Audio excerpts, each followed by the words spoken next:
Hey y'all, welcome back to my channel. What are you doing back there? Oh my god. We have featuring Elias over there. Hey y'all, welcome back to another video. It's the Mom's Club podcast, episode numero 5, I don't know. Yo no sé. I'm actually not even going to do that in each video because I'm not going to know what episode we're on every single time we film. I'll get better at it as we move along. Topic for today, I don't know. I just turned the camera on. Ugh.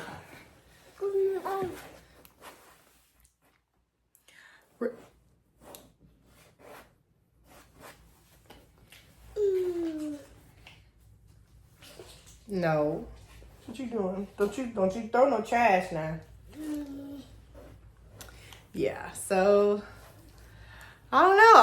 Have y'all read the book Psycho-Cybernetics? It's literally been like all over my TikTok, just in my face, and I was like, you know what?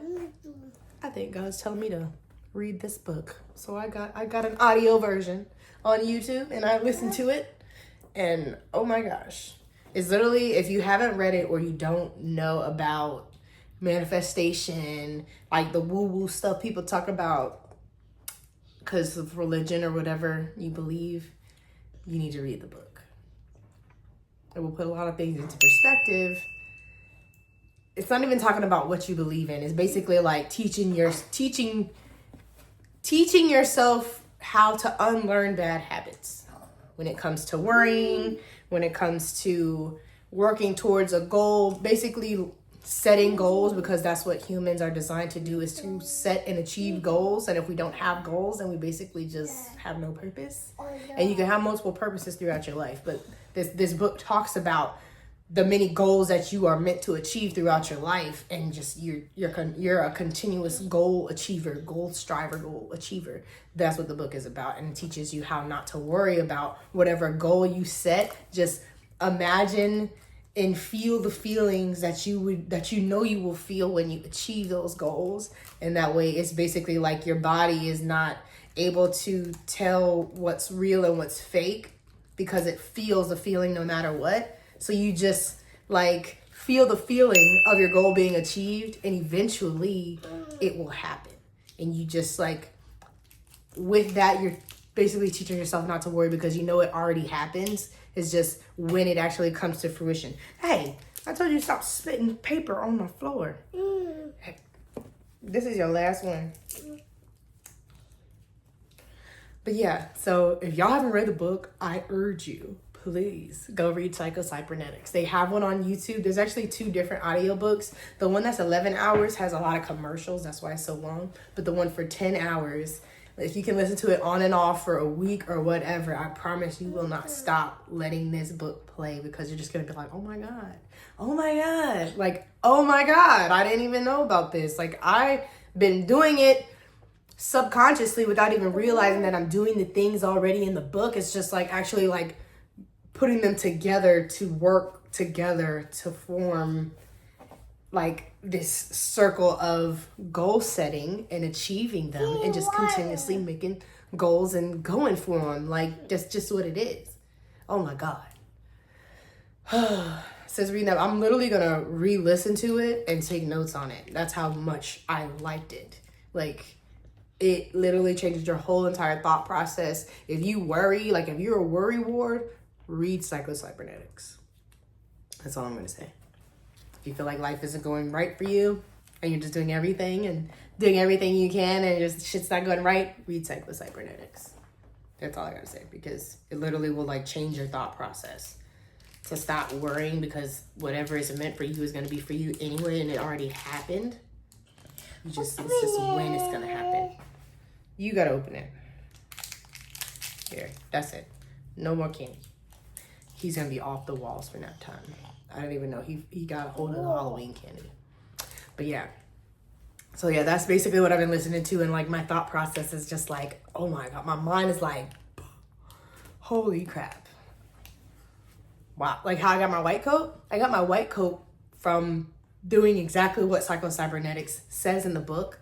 Like you just think about the goal and achieving it and the feeling, and then it'll come. Literally, I didn't think about how shit was gonna happen for me, because I just had him. I was out of school for 2 weeks recovering, and then went back. I was taking finals before I took midterms in some of my classes. I didn't know how I was gonna do it, but I was like, I already got my white coat. Like, I don't care what anybody says. I'm gonna walk across the stage with every last one of y'all, because I made it this far, and that was all I cared about, and that was all that I saw, and I felt what it was gonna feel like to walk across that stage. Like, I literally could see myself walk across the stage. So like when I got dressed to walk across the stage and get my white coat, I already knew what color I was wearing. I knew what shoes I was wearing. I knew I was gonna wear my hair. Like, I knew it was so vivid and in such specific detail that nobody could tell me I wasn't walking across that stage, because I already saw it. I already felt it. But yeah, that's basically what Psycho-Cybernetics talks about. So I urge you to go read it or listen to the audio version in your car or at lunch. Like, I literally couldn't stop listening to it. I was like doing bath time with the AirPod in my ear, just listening. I was just like, and my kids be like, "What, Mom?" Nothing. I'm just, you don't even know this is in my ear. But yeah, Psycho-Cybernetics, guys. That's basically what I've been reading or listening to. And I'm gonna reread it, listen to it again. Hey, come on now. But yeah, I don't know. I'm trying to think about what else to talk about, because like I literally be like, I'll be driving, riding somewhere, and I'll think of a topic I want to talk about. And then as soon as I sit down in front of the camera, if I don't write it down in my notes on my phone, I will literally forget about the topic. And it's just like gone in the wind. So if y'all have any ideas for topics on what to talk about, like, I already formally reintroduced myself on my TikTok and my YouTube. If y'all haven't seen it already, go ahead and check that out. I'll link it somewhere in this video, so that way you guys know what my page is about, and basically what I'm on here for is women's health, pediatrics, which is children's health, and soft tissue therapy. Like, I am kind of obsessed with soft tissue therapy, and basically soft tissue and chiropractic in conjunction with each other helps whoever is doing it recover so much faster and get better so much faster, because they're using multiple forms of treatment to help themselves get out of pain or whatever they're doing. Having soft tissue with it and moving the bones is going to help your body recover faster. So that's why I specialize in soft tissue, because I feel like if you don't deal with the soft tissue element of it, the bones are just going to keep moving back, because it's muscle memory. So you can adjust all day, but if your muscles are like stuck or tight and they're like, I like this position, they're just going to pull the bone back. If you don't loosen the tissue along with the adjustment, you're going to be getting adjusted forever. And that's why patients think you're going to go to a chiropractor forever, because you're not doing integrative treatment. So that's just my take on it. Whether y'all agree with it or not, it's up to you. I'm not licensed yet anyway, but when I am, if you want to come see me and get that soft tissue and an adjustment, you let me know. I'll let you know when I open for booking. But I'm working on my license right now in the state of Florida. Boards is hard. So I don't know if, actually, I'm going to start talking about chiropractic now. If y'all, actually, where did that little boy go? He's probably trying to find it again. He's all right now. But yeah, so let's talk about chiropractic. Why not? My journey through chiropractic school was not easy. I literally had one kid, 3 months old when I first started.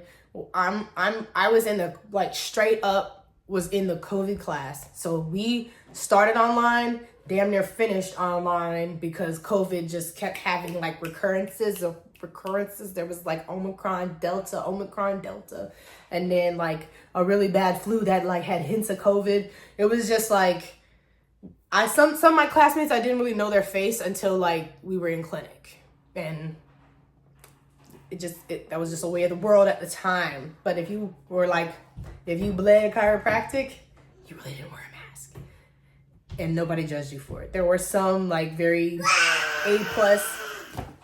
Can you close the door, please?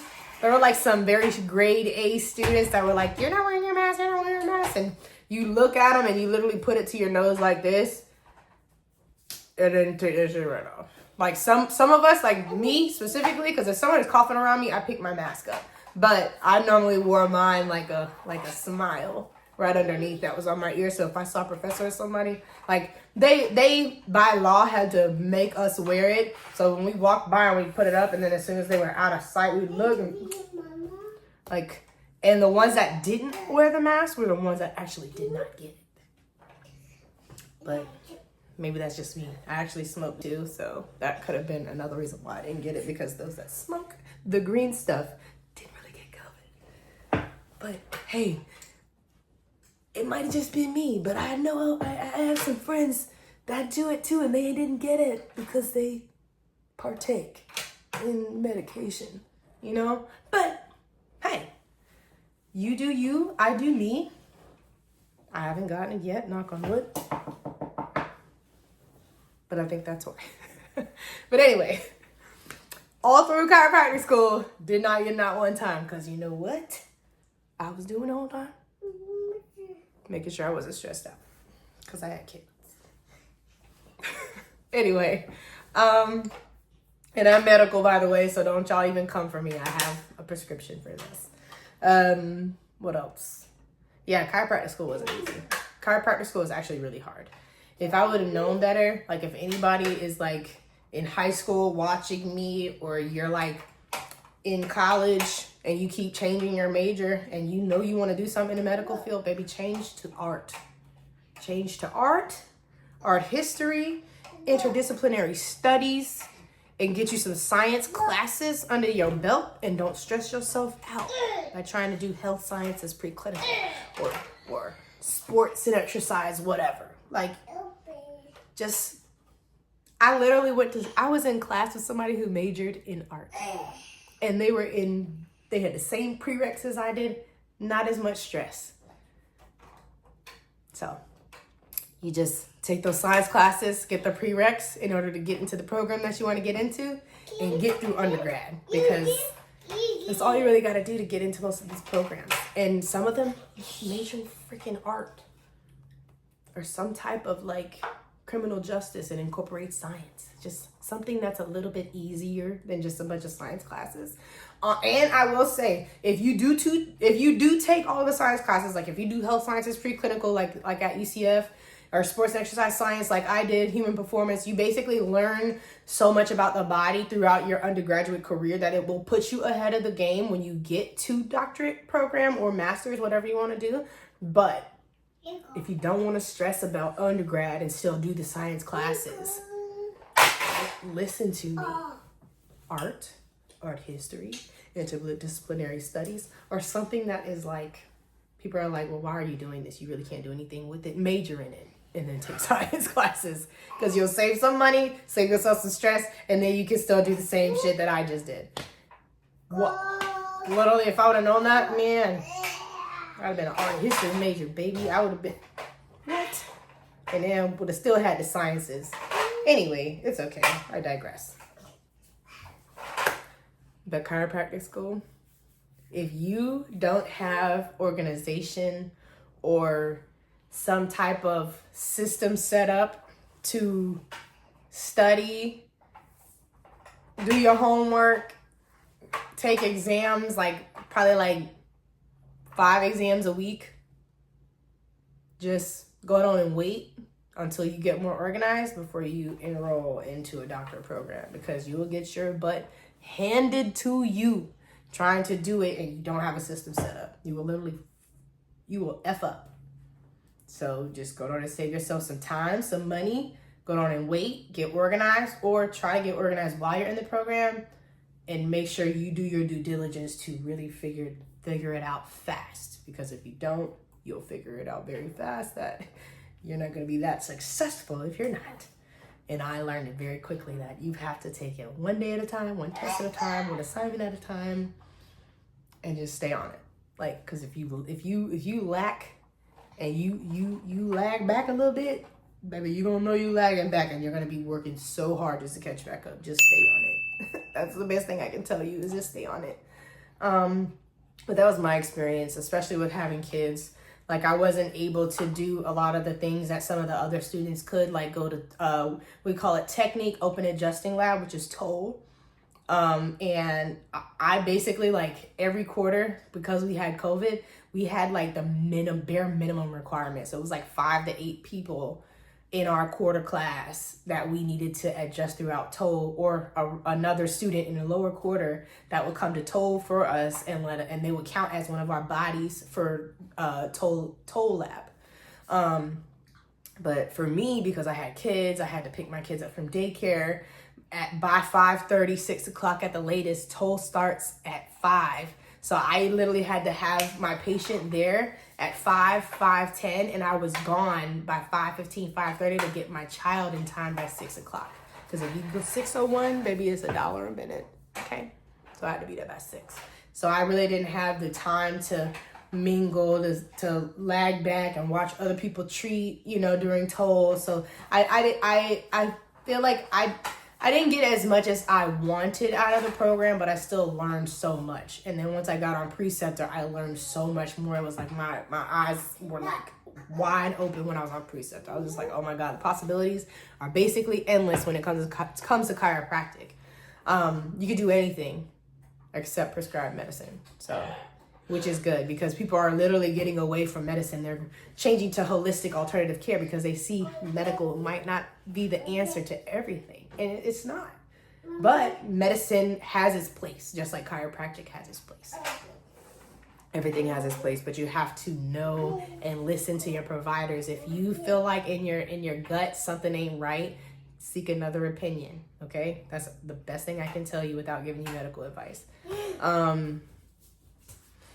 What else? I feel like I'm like going all on tangents and stuff about chiropractic school. Just if you have questions about chiropractic school, let me know. I can probably do a story time for each quarter that I was in school, because it was literally every quarter was different. Like, from when I was online starting, I was living with my mom, and then the next quarter we were buying a house, and then the quarter after that my mom's boyfriend passes away, and I can barely keep up with exams because I'm like running around. My mother-in-law lives with me now.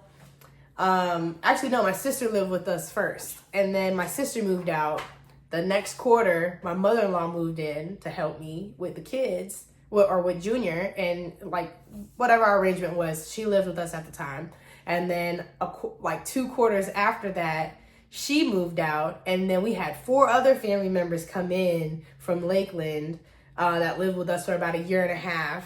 And throughout that time, I literally had 1 or 2 relatives pass away every single quarter. Like, I took off almost 1.5 weeks every single quarter, and still was able to matriculate with all of my classmates. Like, it was horrible. People thought I was lying about how many deaths I had in the family. Like, I literally, registrar's office obituary, but like every single quarter, I kid you not, if I have requested right now from the registrar, can I get the record of like the time that I took off and the excused absences? Because I have so many. It's probably from obituaries, bro. Like, it's crazy.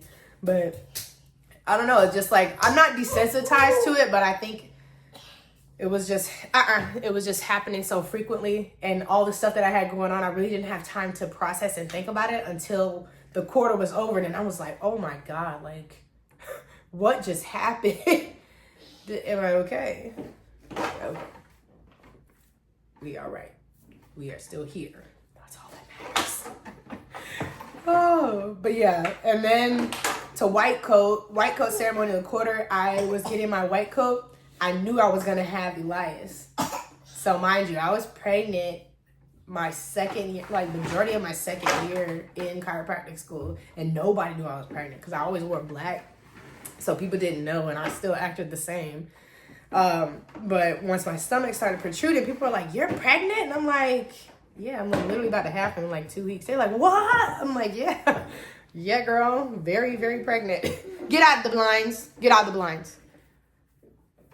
Get out of the blinds. You want to get out? Okay, go over there. I'm almost done.